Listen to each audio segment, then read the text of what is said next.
It's the Casey MacGill Cocktail Hour.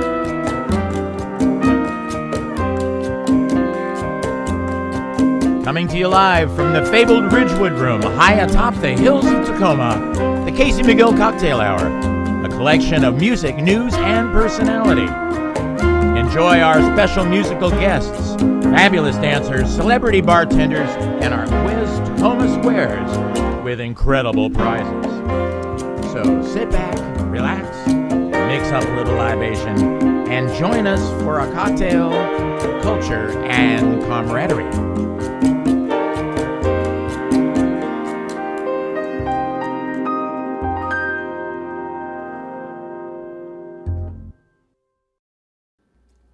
Hey everybody, welcome to the Cocktail Hour, and we're all waving.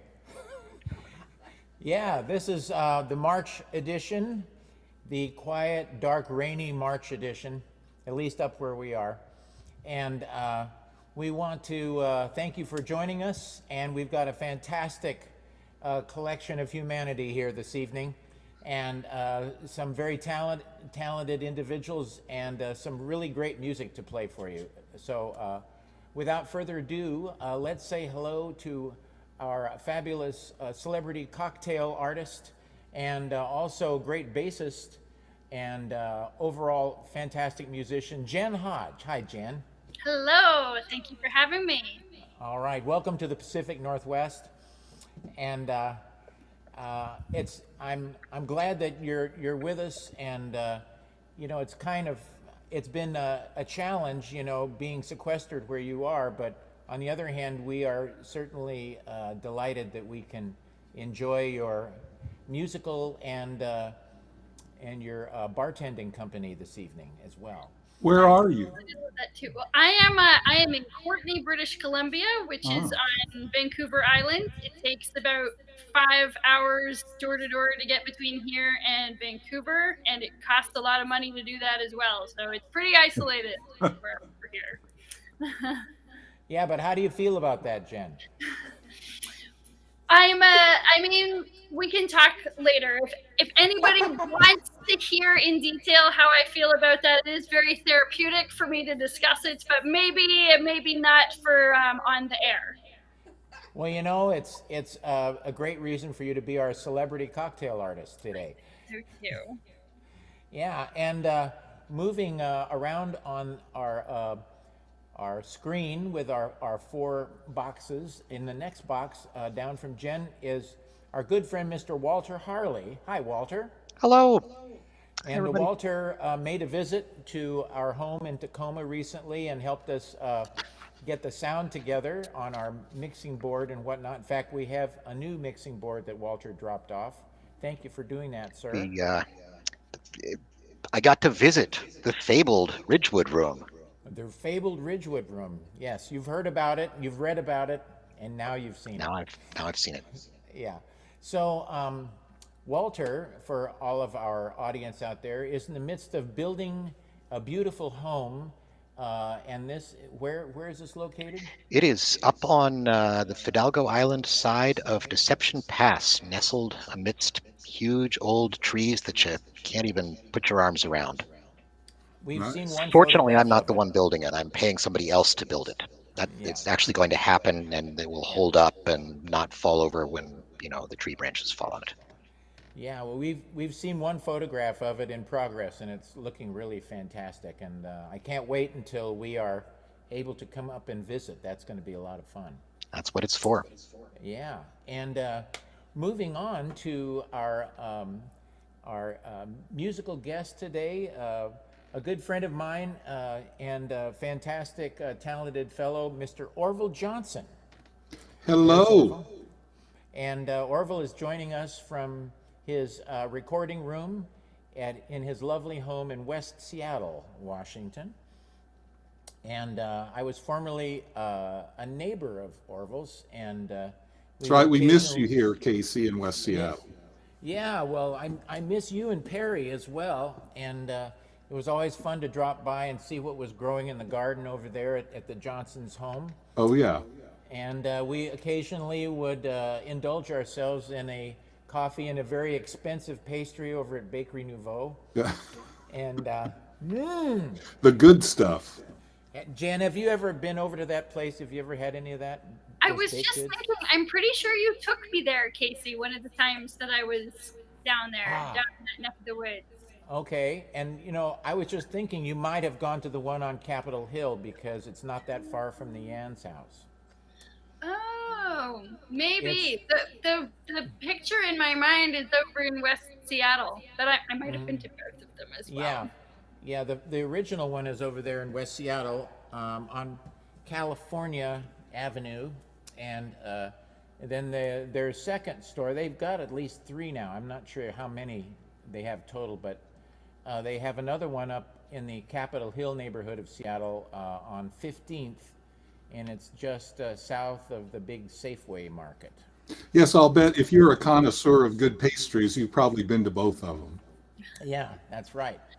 It's if you have a sweet tooth, it's a rather magnetic pull. Yeah.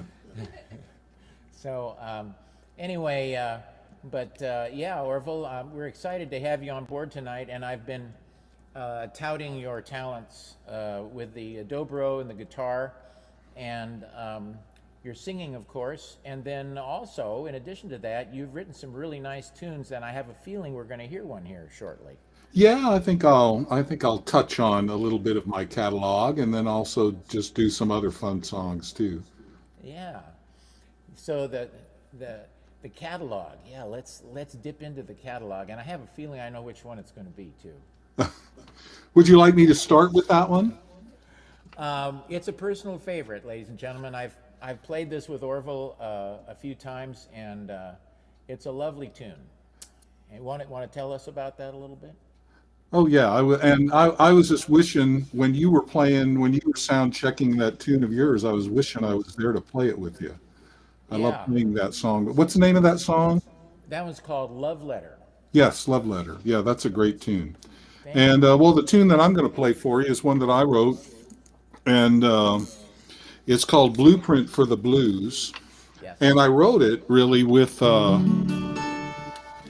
wrote the music of it really with the piano in mind. I really would rather play it on the piano, but I don't know how to play the piano, so I have to play it on the guitar. So I have really enjoyed the times that I get to play it with Casey, because then I get to hear it a little bit more the way that it exists in my mind. But I'll play it for you in the way that it just exists in our current way of being, where I guess, we're all just out there in the ether talking to each other. So, Orville? Yes. Did you do that cancellation thing? No, I didn't. Thank you for reminding me of that, because I want this to sound as good as it can possibly sound. And right, so excellent. I have now canceled the echo cancel. So let me play for you. This is a song called Blueprint for the Blues.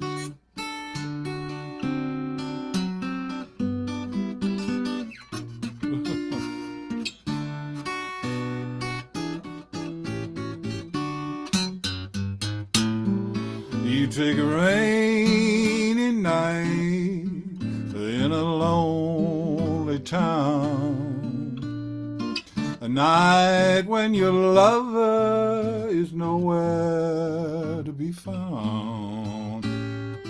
Add a little pain in your heart,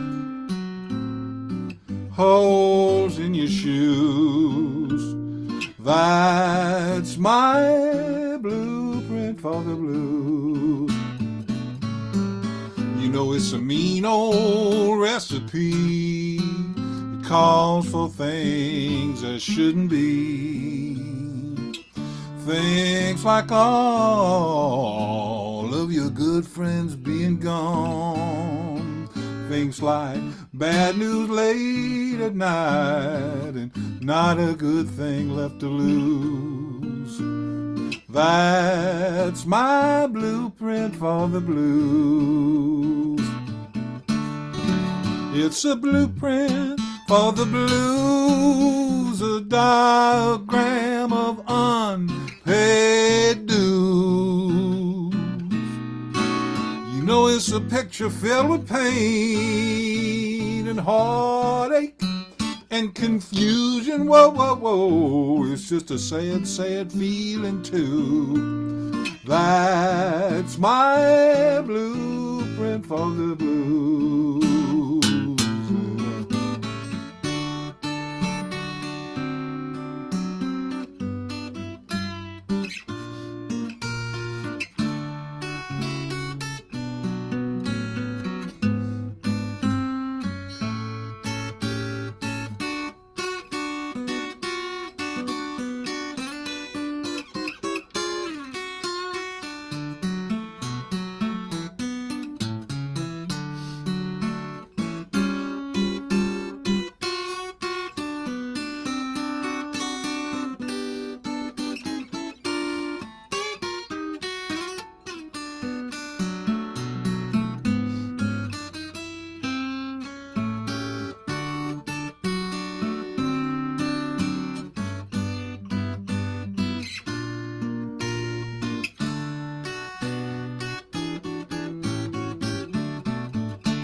It's a blueprint for the blues, a diagram of unpaid dues. You know it's a picture filled with pain and heartache and confusion. Oh yeah, you know, just a sad, sad feeling too. That's my blueprint for the, yeah, you know, that's my blueprint for the, that's my blueprint for the blues.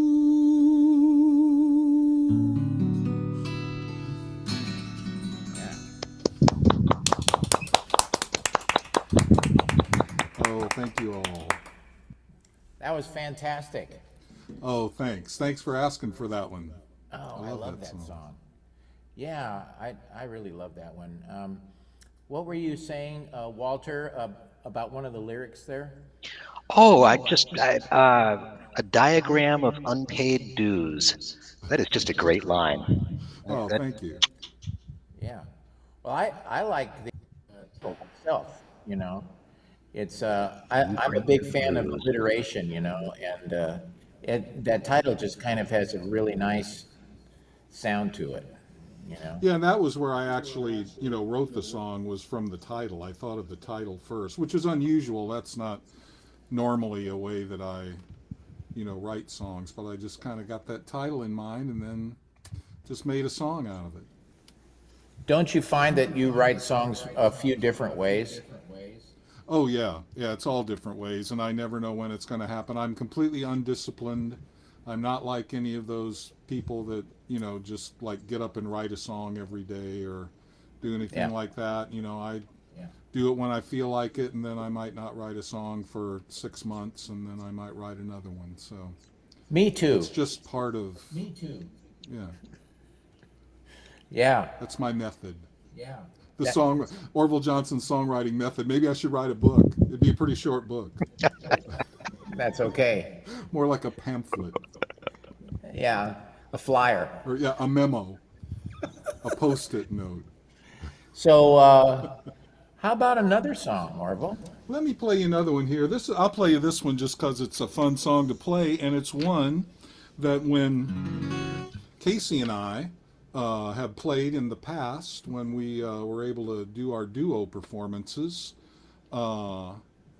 it's one that I always like to start with. It's just kind of a fun song. It's an old Louis Jordan song, and so y'all can play along. I'm playing it a half step down tonight, Casey, in case you're playing the piano. We usually play it in G. I'm playing it in G flat tonight. Perfect.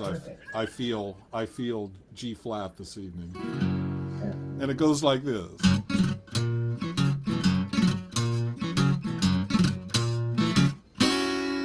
Well, it's early in the morning and I can't get right.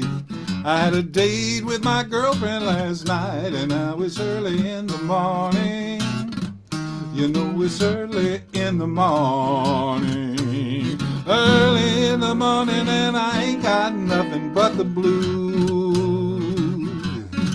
Well, I went to all the places that we used to go. I went down to her house, but she doesn't live there anymore. You know, it's early in the morning. Yes, it's early in the morning. Early in the morning, and I ain't got nothing but the blues.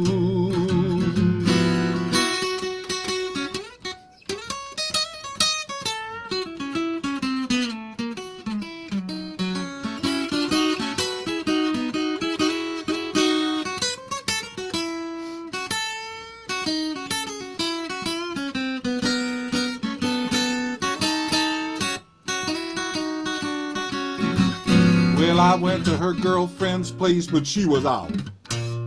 I knocked on her mother's door, and her mother said, Orville, get out. Can't you see it's early in the morning? You know it's early in the morning, early in the morning, and I ain't got nothing but the blues. You know, I went on down to Casey's place to get me something to eat. The waitress walked up and said, Orville, you sure look beat. I said, well, it's early in the morning, darling. You know it's early, early in the morning, early in the morning, and I ain't got nothing but the blues. I'll play one more time for you.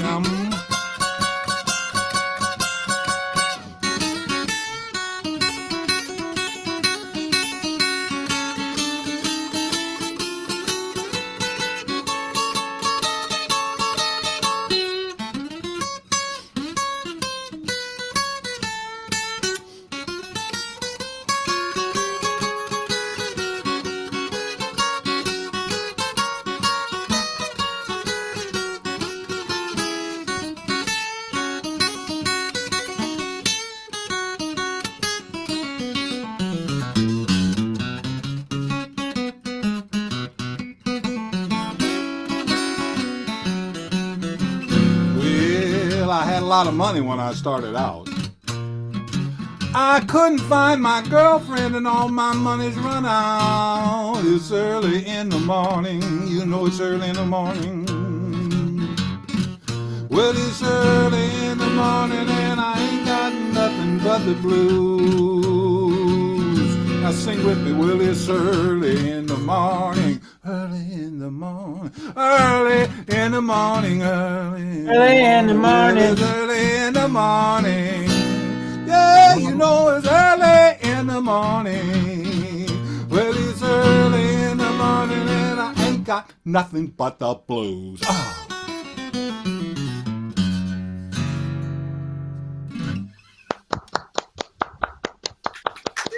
Yeah. Thank you, patrons of the Ridgewood Room.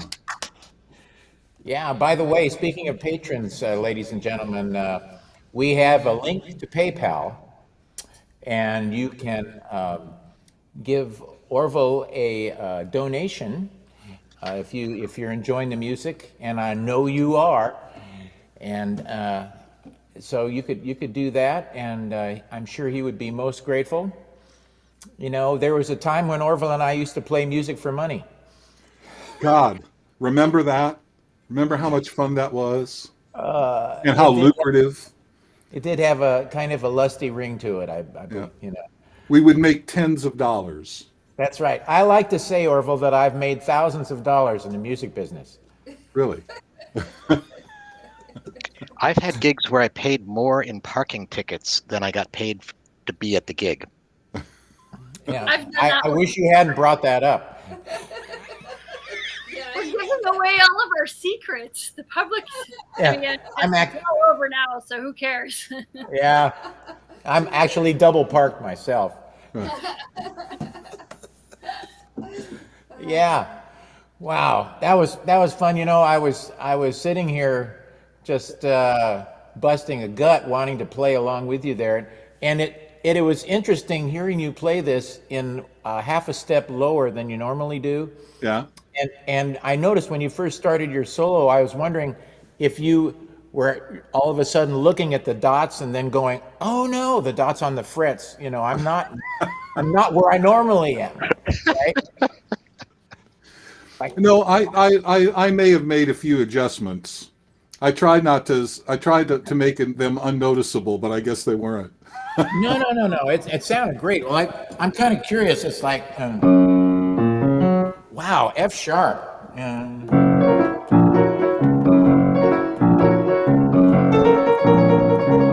That's about all I can do in F sharp. Well, if I didn't have a capo, that's probably all I could do in F sharp Yeah. too. I haven't found one big enough for the piano yet. That's $1 million idea aren't if any- somebody invented it. There aren't any dots on the frets either. I think we might have to get the war production thing going in order to make a large enough rubber band to go around all these strings. We have to get Pfizer together with Johnson & Johnson to make a big rubber band for this thing. Anyway, well, I would like to do a couple of songs. Love to hear that. I would be remiss if I did not, play a couple of things. And this particular week actually is very special for Jessica and myself. And we have a wedding anniversary coming up, our third one. And Orville Johnson is an important part of that because Orville married us 3 years ago. All right. Yeah. And then Thank you, sir. As a consequence, Orville inherited a bunch of new fans for his fan club, which is my family. Ah, yes. Jessica's incredibly huge family is listening in, and they're all becoming instant Orville Johnson fans right now. All right. Well, thank you for spreading what I do far and wide. Yeah. A lot of other words, and I thought I'd skip them. Yeah. Actually, we have Maddie and John in St. Paul, Minnesota right now, and then Amy is in Huntington Station, New York. And I don't know if you're familiar with Long Island, but it's a little ways out on Long Island. I wonder what does it take, an hour to get into Manhattan on a train? I can't remember. A little more than a little more. There's than Amy. An hour. Hi. Amy's there. Madeline's there. It's a good thing I have a big family. Yeah. Anyway, I'm gonna do a song right now that I'm gonna dedicate to Jessica, and this is one of a number of great songs written by this guy by the name of Harry Woods. Harry Woods, and actually I'm gonna do two songs by Harry Woods back to back. It's crazy, I know. Don't try and stop me. I'm gonna do this one. And this one we've all heard before, and a number of us have heard the second one, and I'll introduce that in just a second. But this is a really cute one from the 1920s, and especially if you're as old as I am, you probably heard this growing up, even though it was already an old song back then. Oh, we ain't got a barrel of money. Maybe we're ragged and funny, but we'll travel along, singing our song side by side. We don't know what's coming tomorrow. Maybe trouble and sorrow, but we'll travel the road, sharing our load side by side. Through all kinds of weather, what if the sky should fall? Long as we're together, it really doesn't matter at all. They've all had their troubles and parted. We'll be the same as we started, traveling along, singing our song side by side.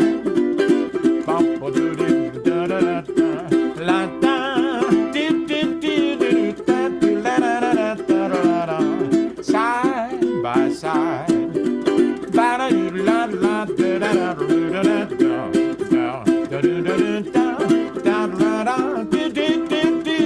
Side by side, through all kinds of weather. What if the sky should fall? Long as we're together, it really doesn't matter at all. Well, they've all had their troubles and parted. We'll be the same as we started, traveling along, singing our song side by side. Well, we're traveling along, singing our song side by side. All right, side by side. Yes, love Thank you so much. Harry Woods. And I've told this story before, but I can't help myself. I have to tell it again. And the Harry Woods story is, Harry Woods was known for his drinking and his temper. And so when he would drink, he would get ornery. And at one point, a policeman was called to the bar. And as the policeman walked in the door, there are two guys fighting on the floor of the bar. And the one on top was really beating the hell out of the other person. And the cop goes, hey, what's going on? You know, and the bartender says, you know, he says, who the hell is this? And the bartender goes, oh, that's Harry Woods, a famous songwriter. And the cop goes, I never heard of him. And the bartender goes, yeah, you know, he wrote that song, Try a Little Tenderness. I love that story. I kind of think it's true. You know, it's one of those things you wouldn't think to make that up. Anyway, so Harry Woods wrote a lot of great songs. And speaking of Madeline in St. Paul, there's another song that he wrote that I want to learn. It's called Paddlin' Madeline Home. And it was a huge hit for Mr. Cliff Edwards, who was the voice of Jiminy Cricket, for all of those of you out there who don't know. And Cliffy sang that song, Paddlin' Madeline Home, all the way throughout his career, from the 20s all the way up into the 50s and 60s. And anyway, many great songs from Harry Woods. And this next one, I just sent a clip of a pianist named Martha Davis to Jen, and this is that we had been familiar with, that was recorded by the great Boswell Sisters. And I'm going to do a little show and tell. Here's the sheet music, and I don't know if you can see, but there's a picture of the Boswell Sisters right here on the cover. And they made a wonderful recording of that. This is from 1932. And on that recording are some great musicians, the Dorsey brothers, Tommy and Jimmy Dorsey, and the fantastic trumpet player, Bunny Berrigan. And they sound great on that record. But Martha Davis did a version of this in the 1950s, and it's wonderful. It's on YouTube, so you should check it out. And this one's We Just Couldn't Say Goodbye. And I just typed out the words. I was singing it before the show, and I was remembering all the words because I performed it, you know, many decades ago. And Jessica goes, "Are you going to remember it on the show?" And I go, "Okay, I'll type out the words." Anyway, no, it's. You know, she made that comment based on past experience of me forgetting the words. So,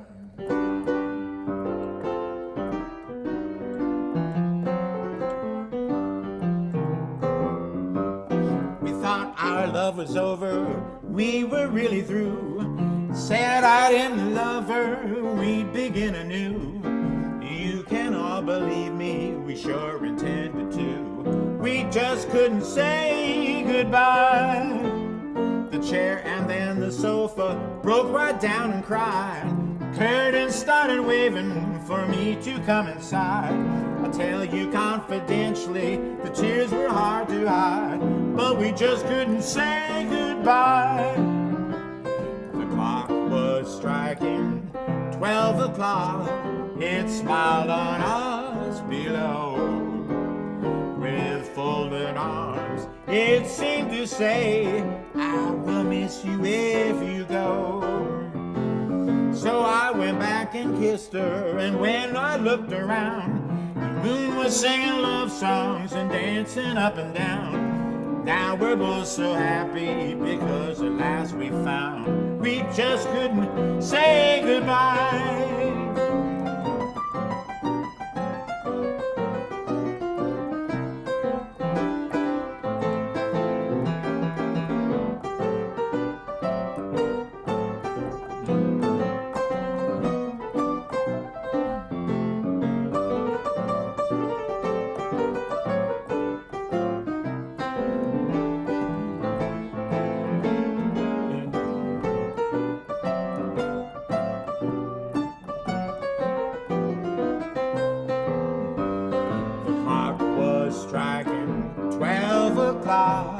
It smiled on us below.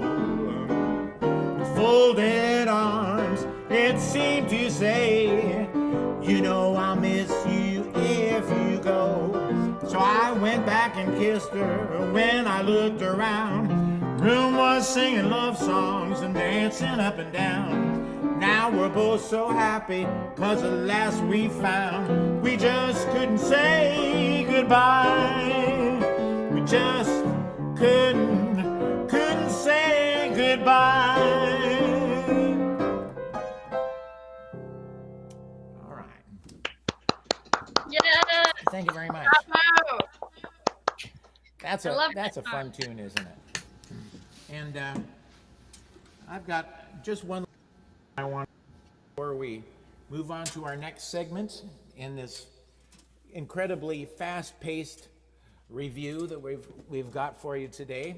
And happy birthday to you, to you, to you, to you. Happy birthday to you, to you, to you, to you. Happy birthday, dear Jessica. Happy birthday to you.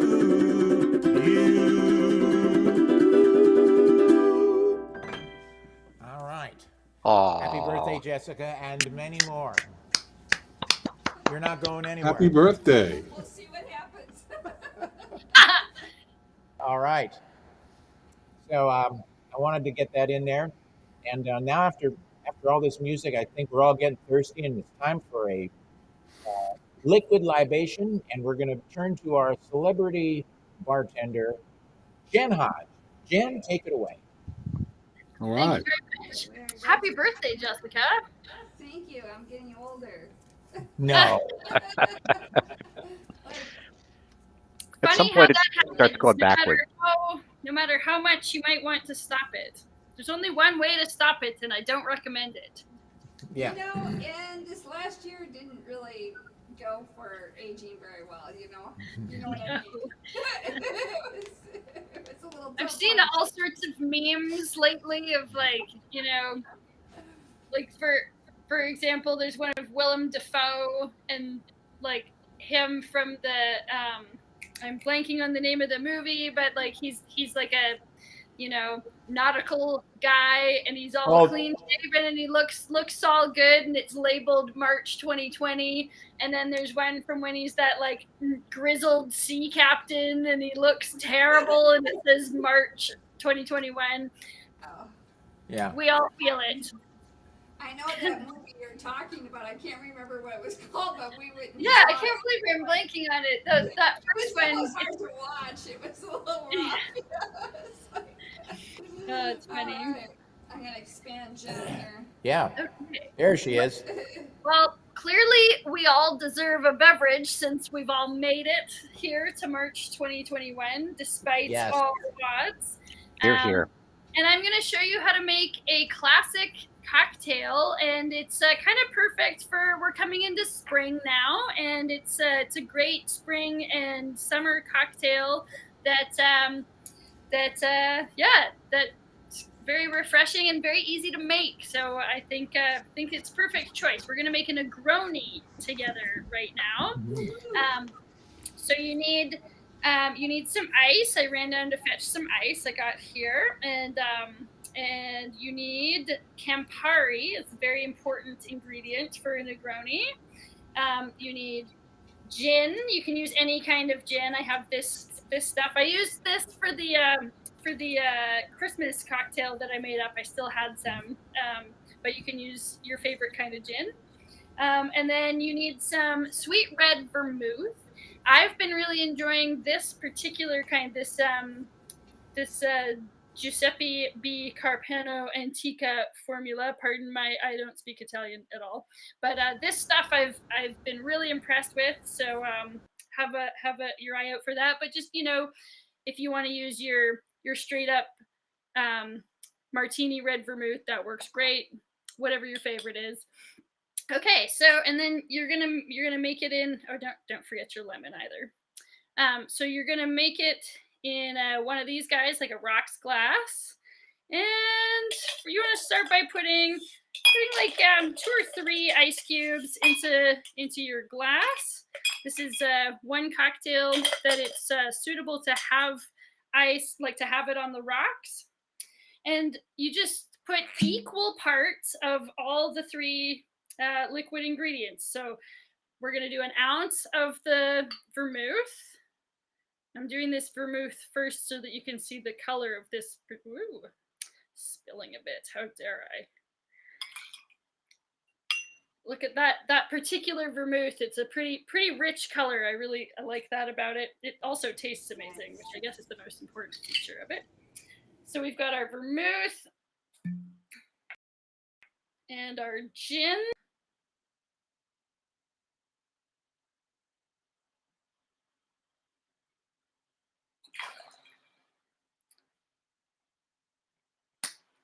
And our Campari, equal parts of each. I'm doing an ounce of each, but you know, if you need a stronger Negroni, you can just make it equal parts, 1.5 ounces, 2 ounces. You know, if you don't have to drive anywhere. So I've got all of those in here. Gonna give it a stir with my bar spoon. My brother and sister-in-law gave me this bar spoon for Christmas. It's got a pineapple on the top. So it's my pineapple stuff. I only packed so many things when I left New York at the drop of a hat almost a year ago, and I had a gig on the books that had a pineapple theme. So I brought all the pineapple stuff that I had stocked up for that gig, which means that among the few things I brought, I've had all sorts of pineapple things. So I've been wearing pineapple jewelry and pineapple shirt and whatever for like the past year. So they got me this pineapple bar accoutrement. Okay, so our final step here is we're gonna just we need a bit of lemon zest. So I'm gonna take my peeler and do this right over top of the glass. Can you see that? I'll just there we go. Do this right over top of the glass so that the essential oils spritz into the cup there. You're gonna take this and just do this trick. You've probably seen bartenders do it. Just wipe that on the rim of the glass there before you drop it in. And there you go. You've got a perfect, delicious, beautiful Negroni to cope with the state of the world here in 2021. Yay. Fantastic. Thank you so much. Thank you. Cheers. Beautiful. Drink. Cheers. I'm sure it's tasty too. Oh, it's delicious.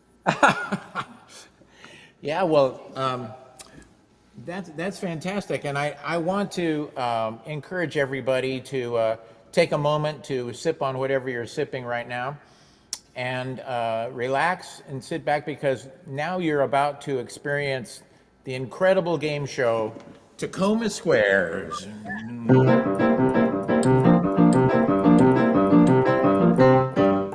Tacoma Squares, ladies and gentlemen, the game show that the whole town is talking about. This is a quiz show. It's multiple choice, and the winners, the people who answer these questions correctly, either on the show or in our online audience. If you want to put your guess of the answer on the comments, if you get the correct answer, we have some incredible prizes for you. And first I'm going to start with an antique prize, and that is, I've got these duplicates of Fortune magazines from the early 1930s, and this is December 1930, and then I've got another one here. This is 1931, and these have very heavy cardstock, and they've got some fantastic advertisements in them. Like on the back of this one, here's an ad for a Rio Royale. Anyway, these are a lot of fun. So that's one prize option. And then it's time to clear out all those band T-shirts from the 1980s and 90s that never ever got sold. And I've got Classic era for T-shirts. One thing I've learned from being in bands over the years is that the minute that you get the T-shirts, the band dissolves. So if you want to keep your band together, don't ever get any T-shirts. Anyway, this was a band that I had in Spokane in the late 1980s and early 90s, the Planet Lounge Orchestra, and I have them. These are all in the color of white, and I have many different sizes. And then I've got this other one. This is a little bit more esoteric. We're kind of going out on a limb with this one. Woohoo! Zen Cowboys. It's a Buddha with a cowboy hat. Please. Yeah. Yeah, full appreciation there. Woohoo! And right now I'm digging in the box, the large box, but we have a couple of different colors. I've got another Zen Cowboys in red. And then in the mid-90s, I was in a band that was doing blues and some rhythm and blues. We called it the DeSotos. And that's kind of a fun one. We got that DeSoto script off of an old hubcap from about 1941. So that was kind of fun. So Did you ever give the hubcap back?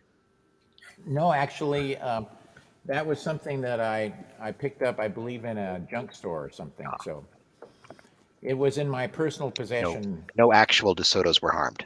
No. No. So we'd like to put up some questions, and they're multiple choice, so you can guess what the correct answers will be. And then the winners will have a chance to win prizes. And those of you out there who get the correct guess and want to get a prize, you can communicate with us after the show. You can We'll have to answer in the comments, of course. Yeah. So anyway, so let's get started with our first question.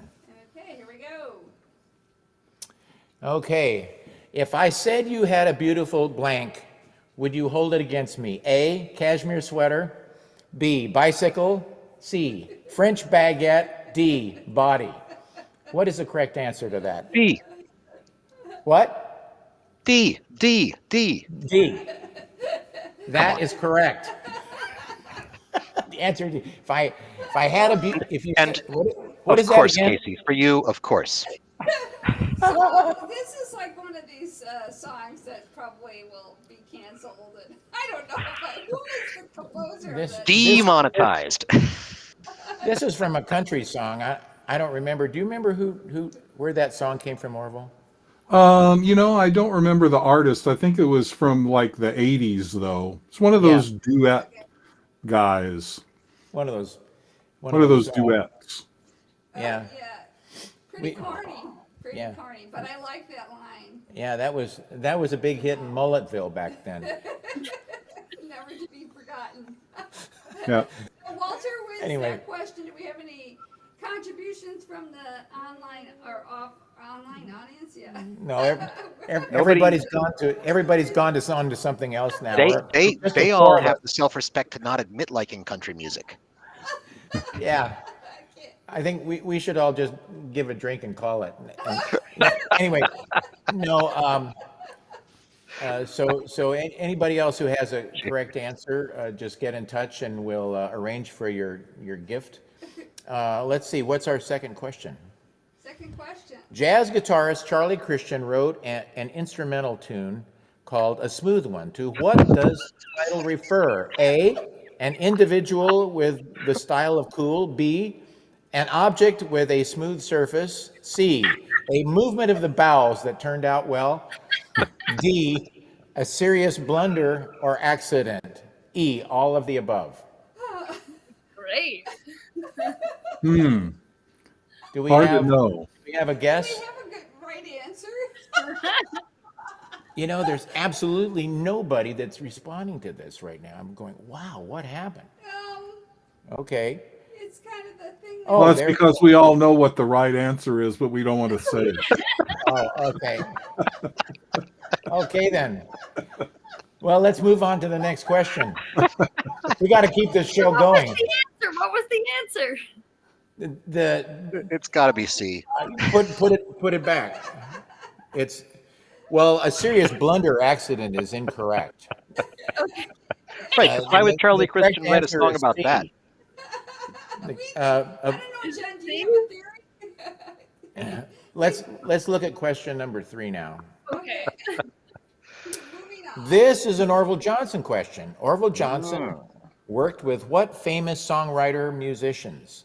A. Johnny Cash, B. Bill Withers, C. John Hartford, or D. Willie Nelson? What is the correct answer? I know that one, but I'm going to pass. Okay. Does anybody want to hazard a guess? Let's see what the chatter is saying. Willie Nelson. That No, I answer wish. is not correct. Okay.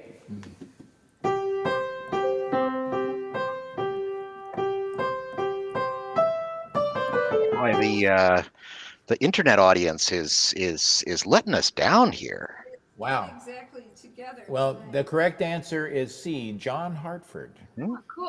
And this is a good way to segue into Orville's next little mini set. And but before we get Orville to play a song for us, we would like to hear a little bit about your John Hartford connection. Now, I'm curious, Orville. I don't know if you told me this before. You may have, but you know, since you're dealing with me, it doesn't hurt to repeat yourself. How did you and John meet? Well, we met because I worked in the early 1970s. I worked on a steamboat, a paddle wheel Mississippi River steamboat called the Julia Bell Swain, and I played in the band on that boat. And I also got to do everything on it because when we traveled, you know, it would just be the crew and the band on the boat. So, I mean, I got to pilot the boat. I got to, you know, paint the stairs. I got to kind of do everything and also play in the band. But John was the only thing that he loved as much as music was the river. Because when he was a kid, he wanted to be a riverboat pilot. And so he used to come and hang out on the boat once in a while. And in order to become a riverboat pilot, the only way that you can do that is like mentorship. You know, there's no school that you can go to become a paddle wheel riverboat pilot. And so you have to have a captain that is willing to take you on as an apprentice. And so John got to be good friends with our captain, Captain Dennis Trone. And he accepted him to teach him the riverboat piloting skills so that he could take his test. And John ended up becoming a full-fledged riverboat pilot. And so once they started doing that, of course, he was around all the time. And so we got to play a lot of music together and hang out, you know, and played some shows here and there together. And just enjoyed a friendship that started out back in those days on the Julia Bell Swain. Wow, that's fantastic. So for those of you out there in the audience who may not be familiar with some of John's music, he wrote that big hit, Gentle on My Mind. And he wrote a lot of other really nice songs, but that's probably the biggest one. And that kind of afforded John the ability to, you know, do his thing and do, you know. Yeah, that's the one that kind of, you know, paid for the rest of his life, you know, because that was a huge hit. I think it was in 1968. It was like won all the Grammys and was Song of the Year and was the most played and most recorded song that year. And it's one of those songs that's been recorded by everybody. And in fact, I think there was a thing where I think BMI put out this statistic. I think it was the third or fourth most played song on radio ever. It had like 6 million plays, and that was a list that came out back in the early 2000s, so it's probably got another several million plays by now. Yeah. Wow. That's fantastic. And so How long did you spend on the river on the Julia Bell Swain? Well, I did that. I did that for 3 different years. The first year I was on it, like from, the to spring to fall, and then the second year I was once again on it from spring to fall, and then the third year I did it from spring all the way up to the winter, which was really fun because I got to stay on it all the way until we had to shut down, and we were down in Tennessee and doing fall color cruises in the fall. It was beautiful. It was a great experience. It was really, as I look back on my life, as we do these Yes. days, it was really a fun and really exceptional time of my life. Those few years I got to do that. Yeah. Well, I think we all have these moments in our lives where we have a unique experience, and that definitely would qualify for yourself there, being on that steamboat. Wow. Oh And then yeah. being in John's company all that time as well. Oh yeah, and we did all kinds of cool stuff. We were in a movie in a movie version of Huckleberry Finn that was made, I think, in 1973, and during which I met, oh God, what's her name? Jodie Foster when she was 9 years old. She was playing Becky Wow. Thatcher. And let's see, the guys that were. I also met one of the guys that played. I don't remember. I don't know if you remember Huckleberry Finn, but there's a point where they're on the steamboat and there are these guys, the King and the Duke, that are these con men on the riverboat that are kind of ripping everybody off for their money.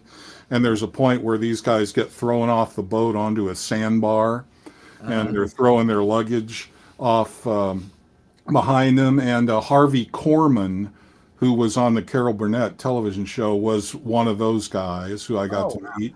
And then the only moment that you'll see me in the movie for like a split second, I'm like one of the crew members that's throwing the suitcases off ah, of the boat onto the sandbar. If you blink, you'll miss me. that's fantastic. But Well, yeah, that must have been a lot of fun. it was a lot of fun. Did you get acquainted with Harvey at all?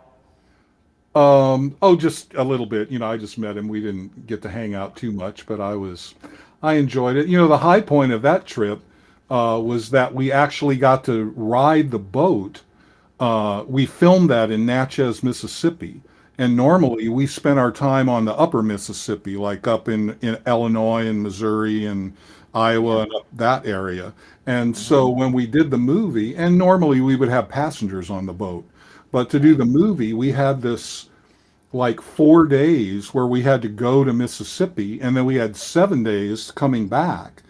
And that was just traveling on the river on this fabulous boat with just the crew and, the guys in the band. There was like 15 of us on this beautiful paddle wheel steamboat that we just like were cruising down the river for like Wow. days. And it was, You must have had to pull in frequently to restock the booze. well, we did have to do that now and then. And one thing that was great, I don't want to go on too long because I could go on all night about this. But one thing that would happen that the Okay, captain, it's just us. the captain would, like, when we were traveling, if he saw something interesting on the bank of the river, like, we would go past these like old ghost towns and stuff, old river towns that were just, ruins of buildings. If we saw something we wanted to look at, we just like pull over and tie it up to a tree and Yeah. get off the boat and go walk around and explore these old ruined cities and stuff. It was great. So, Just a little sidebar here. Could you explain the name Mark Twain to us? Mark Twain was a, s- a type of measurement because the steamboats are built, they're flat bottom boats because they're on rivers. So a lot of times they have to go through pretty shallow water because the river rises and falls, not like being on the ocean. So since they're flat bottom, you don't want to run up on a shallow sandbar. And so when they would measure the river, there would be a guy up on the front of the boat if the water was getting shallow, and he had like a rope with a weight on the bottom and would throw that down into the water and then measure how deep the water was, and I believe Mark Twain was 6 feet, and that meant that was about as shallow as you wanted to get, and still hope that you wouldn't run aground. Okay. Yeah. Yeah. I thought that was amusing that Samuel Clemens would make a pen name out of that. Yeah, well, he was a riverboat enthusiast too. You could tell. Yeah. I mean, I think he did actually work on really into that. But and then he grew up in where was it? I should know this. Samuel Was it Clemens, Hannibal, Missouri. Hannibal, Missouri, which is Yeah. also the birthplace of Cliff Edwards. Oh, really? I didn't know that. Those I are the was two just guys. reading about Cliff Edwards the other day. I was like, yeah, that's so weird that just came up again.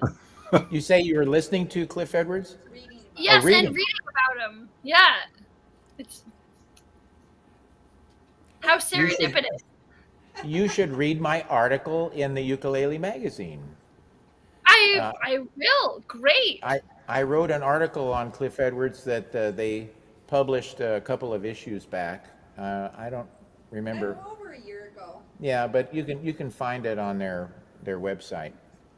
Cool. And I got my friend Robert Armstrong to they hired him to do an illustration of Cliff that appeared with the article.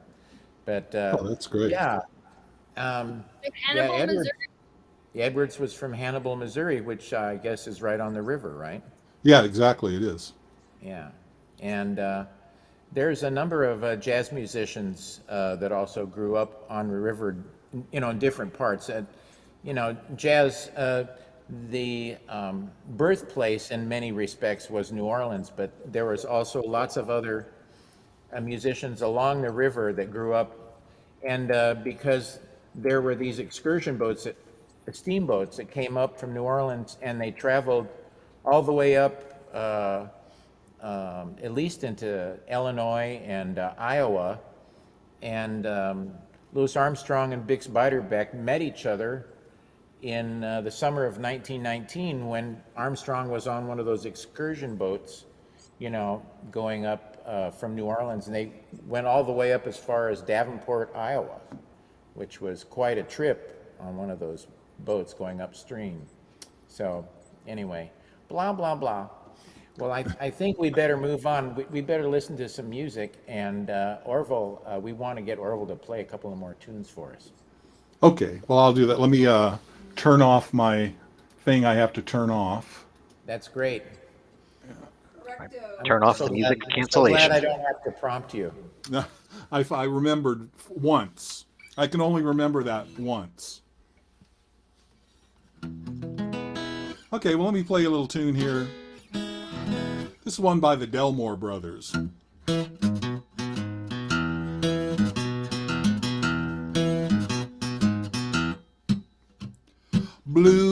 Blue, stay away from me.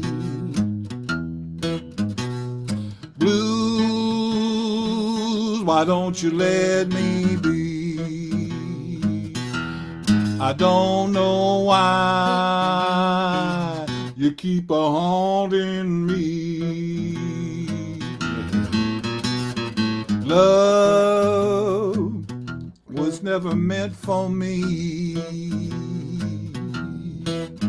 True love was never meant for me. It seems somehow we never can agree.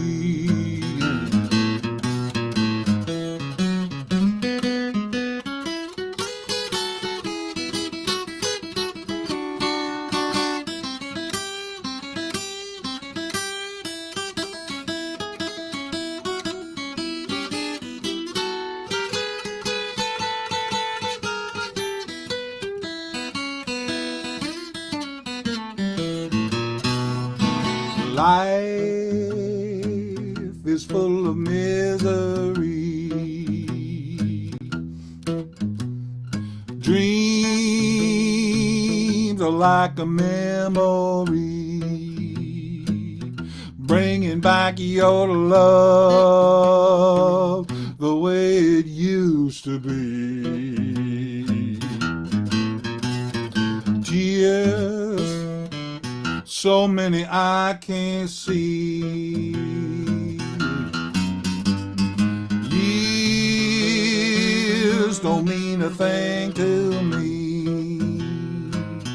Time goes by and still I can't be free. Blue, stay away from me. Blues, why don't you let me be? It seems somehow we never can agree.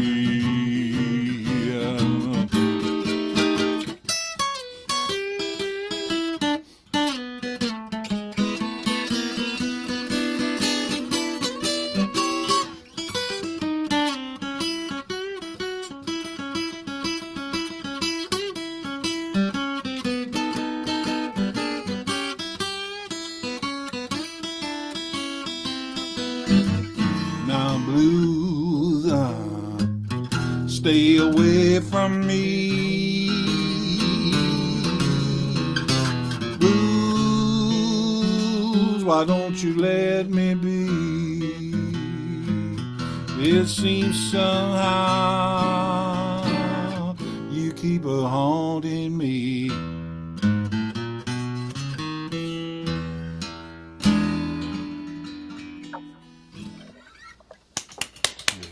All right. I love that. Good number from the Delmore Brothers. Yeah, thank you. Oh, that's so much fun. I love hearing that. And it's fun to hear you play all by yourself and see how you handle, soloing and accompanying yourself and everything. It's really fun. I love the way it sounds. Oh, it's fun. I enjoy doing it. It's not the same as I also really love playing with other people. I Yeah. wish that you, Casey, and Jen and I were all in a room playing those songs together. But we got to do what we got to do, and Yeah. just playing by myself is fun too. We all started playing. I think anyway, we all probably started playing music by ourselves. Yeah. Yeah. Orville, secretly, I was playing along with you here. I was definitely harmonizing over here. All right. I wish I Yeah. could hear it. Yes, I had my own inner melodic thread going on while you were Both of ours. playing. Getting in touch with your inner thread.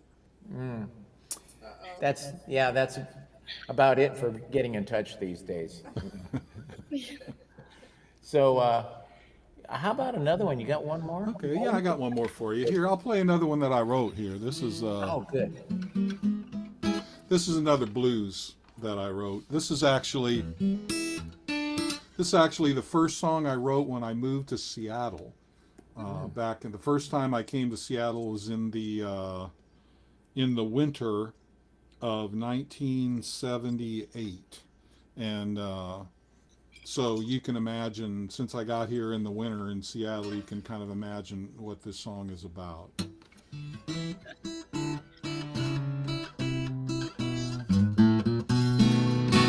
I woke up this morning, look outside my door.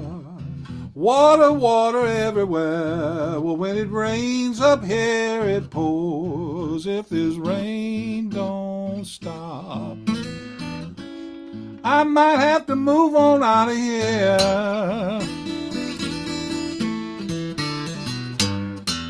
You know that I ain't seen the sunshine. It seemed like almost been a year. Well, ducks, they all love it. Fish, they love it too. But me, I'm just a poor boy, and I don't know what I'm going to do if this rain don't stop. I got to move on out of here.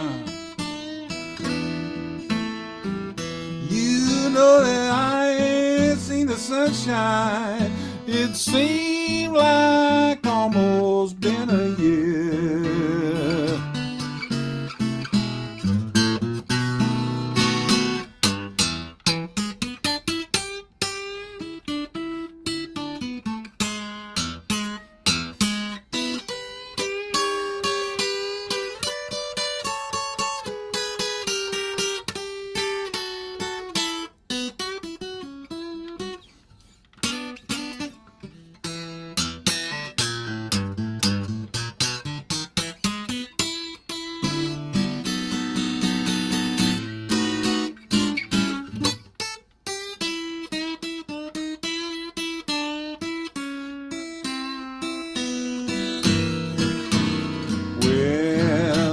I might have to move on out of here.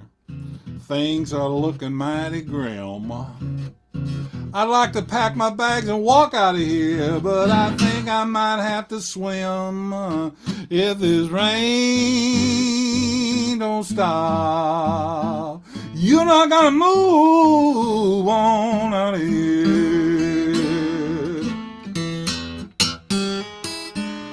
You know I ain't seen the sunshine.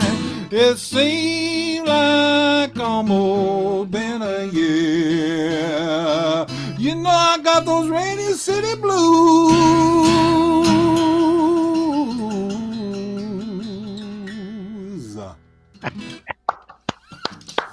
Brilliant. I'd like to pack my bags and move out of here, but I think I have to swim. That's how I felt. It was one of those kind of winters when I got here. It's Wow. extremely relatable, that song. Wow, that's fantastic. I just love the way that you play the blues, Orville. Oh, thanks. I love playing it. Sounds so good. I would like to do a song myself, and it's ironic that it was composed in the same year that your last song was, in 1978. Oh, all right. And at It was that a good point, year I for was, songs. well, for two anyway. Wait a second. Just kidding. What? Until you play it. Oh.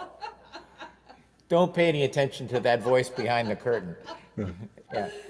Yeah, well, at the time you were, putting on your face mask and snorkel up here in Seattle, I was in Southern California, living in a, how shall I say, it was a converted office space, and it was a second-story building on the corner of two busy streets in Los Angeles, and it was a kind of a cool old place. It was like very film noir, and I had my piano in the kitchen, and the kitchen consisted of a sink and a hot plate and one of these little half-size apartments refrigerators, And a piano. and a baby grand piano. This piano here, actually, and then I had a living room, bedroom that overlooked the street. And about 3 o'clock in the morning, the garbage truck would come by and pick up the garbage at the bus stop that was right down below my window, and it had an exhaust that went straight up. So that was an interesting experience.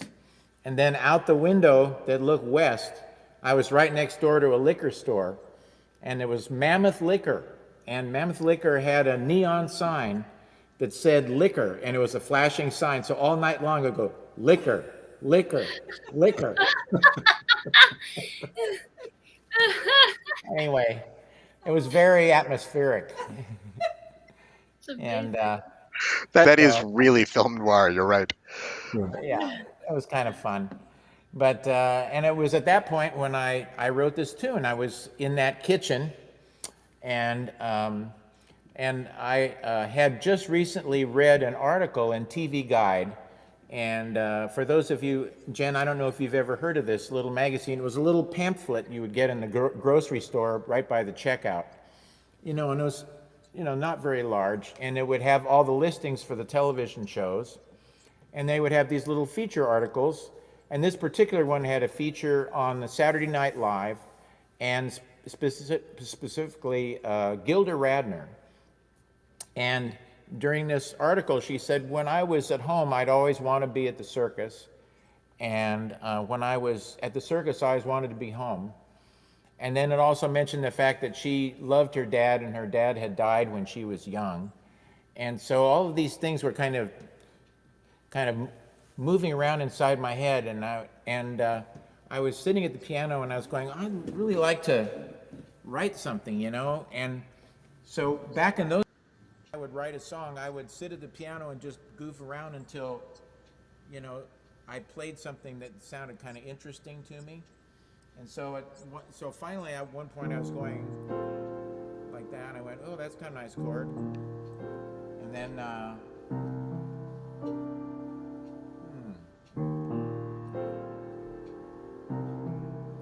went, wow, that's kind of interesting. So so the song kind of came out of there. Funny little lady, grown up little clown, I sure like the way you wear your sweater.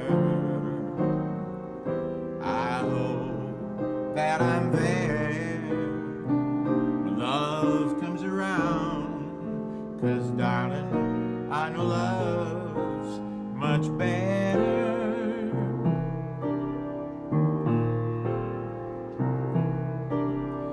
Funny little brown eyes, 1 foot out the door. There's something there I wish you'd show me. I know you love someone not there anymore, but baby, you don't have to be lonely. They took you to the circus, bought your toy balloon. You lost it, and it broke your heart. But like the best of clowns in any tragedy, you were only playing your part. Funny little lady, wistful little smile, I sure hope that you read this letter, 'cause there's laughter through the tears and love behind the fears. And darling, I know love's much better.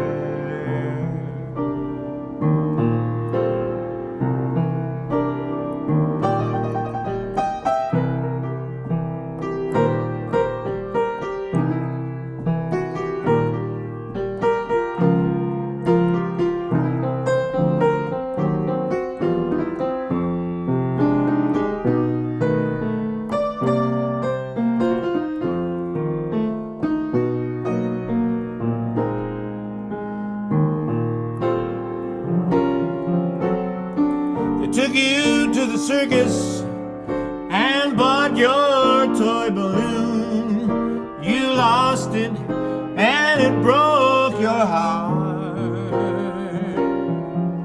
But like the best of clowns in any tragedy, you were only playing your part.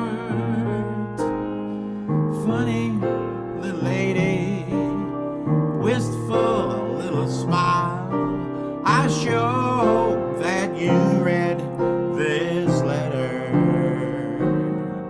'cause there's laughter through the tears, love behind the fears. And darling, I know love's much better.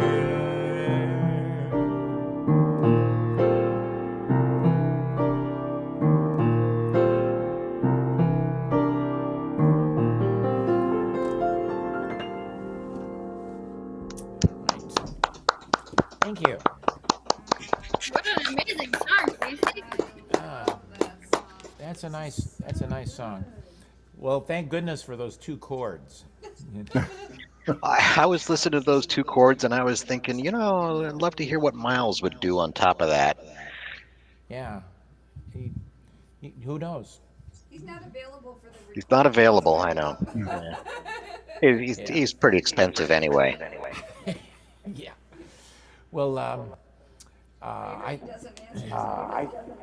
I think we're going to wrap things up here today, and I want to thank everybody for tuning in.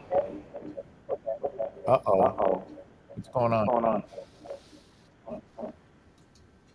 Got your on. Hello? Hello No? to you, too. Hello? Am I on or off? You're on. Okay.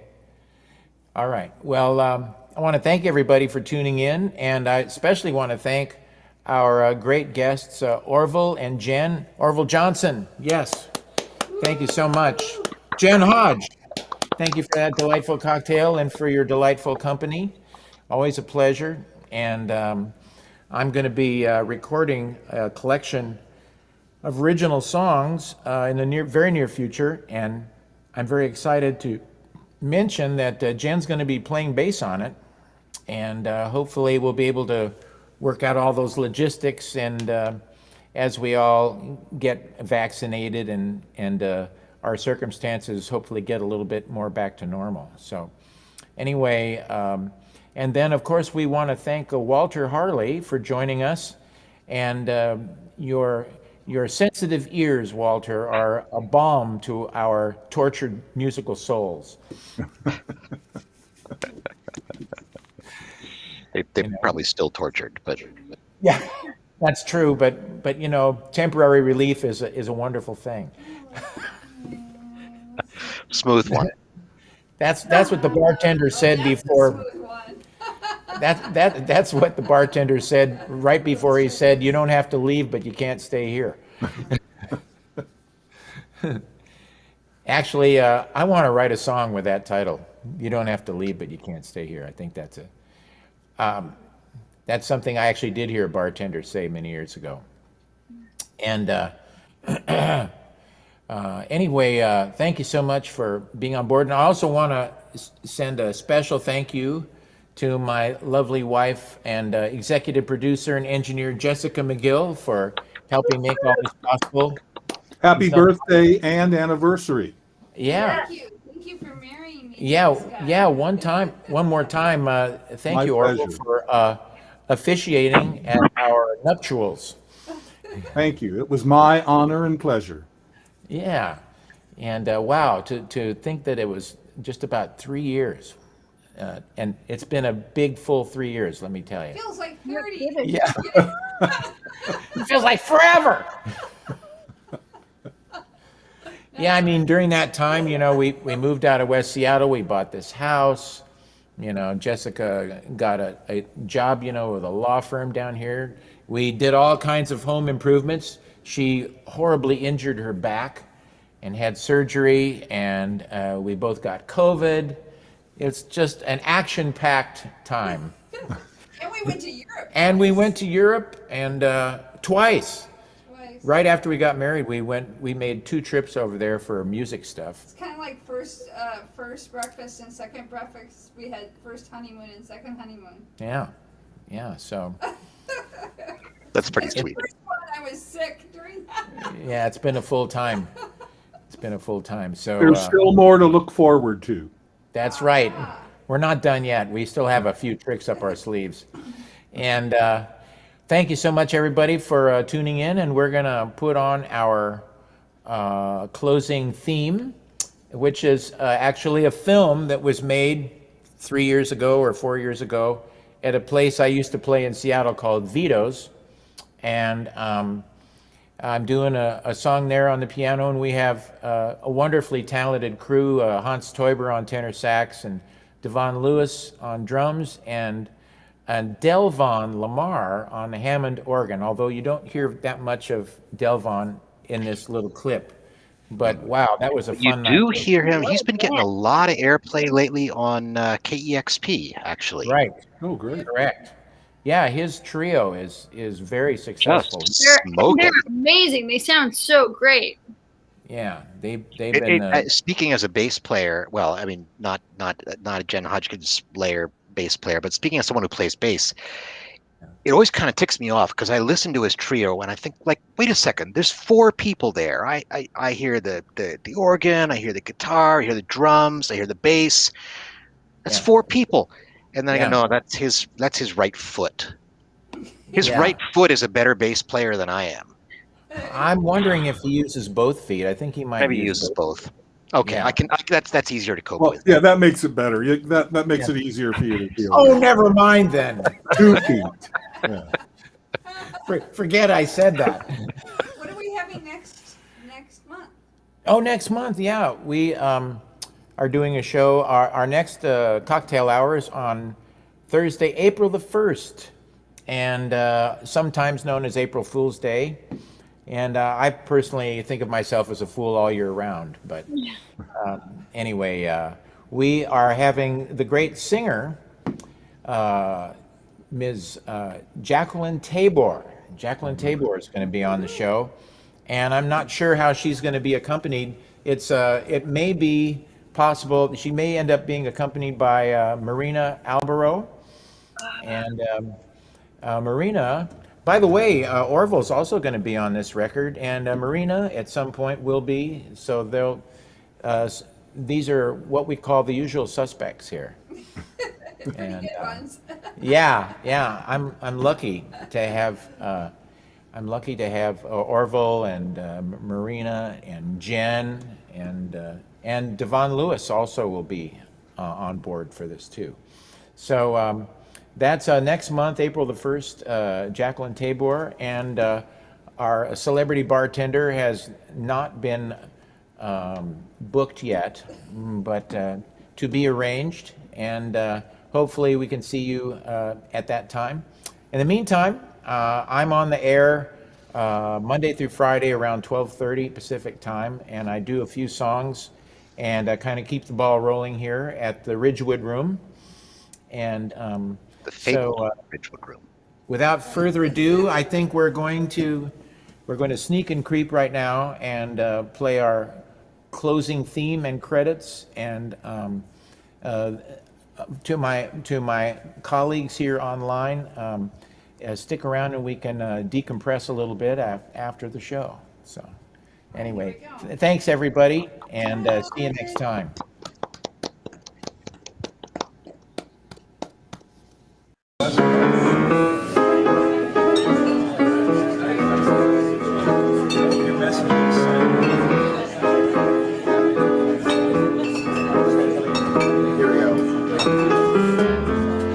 Scotch and soda, sugar gin. Look at the spell you got me in. Oh my, do I feel high?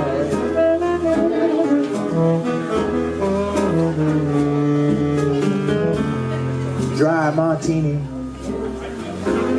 mud in your eyes. Baby, do I feel high? Oh me, oh my. How about a baker's soda? Every time I come, I feel like I'm Do I feel high? trying my best.